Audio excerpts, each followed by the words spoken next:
There are at least 11 trillion reasons to worry about what Joe Biden wants to do to our economy and our freedoms. He campaigned on a platform that the Washington Post called more liberal than that of every past Democratic nominee. He's bad news, not just for the economy, but for a wide range of libertarian concerns, such as school choice, individual autonomy, and the First and Second Amendments. When Biden warned in the last presidential debate that we're entering a dark winter, he was referring to COVID-19. But it's his policies that are most likely to keep us stuck at home and out of work. Biden is proposing $11 trillion in brand new spending over the coming decade. Among his biggest ticket items are $1.4 trillion to expand Obamacare, $2 trillion for his version of the Green New Deal, $1 trillion in new Social Security and supplemental security income spending, and $1.5 trillion more dollars for preschool, K-12, and higher education. He's also signed on to a $3.3 trillion stimulus spending plan pushed by House and Senate Democrats.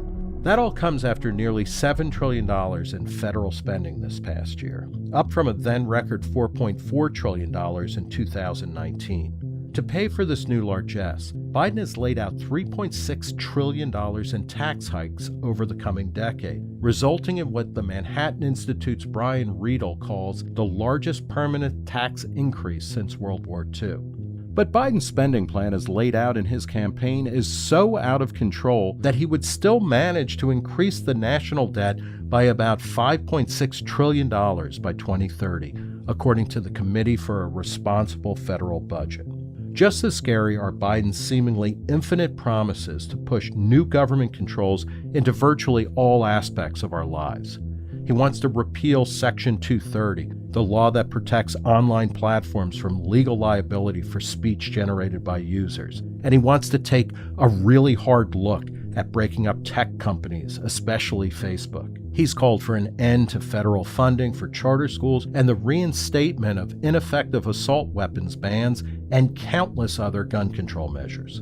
Pick any page of his campaign website's extensive vision section, and you'll find endless proposals to tinker with virtually all aspects of everyday life and employment. He pledges to aggressively regulate all contractual agreements between employees and employers, especially those in the gig economy.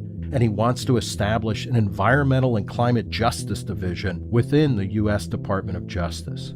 In Joe's agenda for students, he promises to require aggressive methane pollution limits for oil and gas operations, while also making four-year public colleges and universities tuition-free for all students whose family incomes are below $125,000. Biden was a punchline for much of his half-century in the public eye because of his constant gaffes and scandals. But he is also a battle-hardened politician whose time may have finally come. Joe Biden's likely season in the sun comes nearly 50 years after he first entered national politics, and he may well usher in a dark winter that will persist long after next spring's bloom.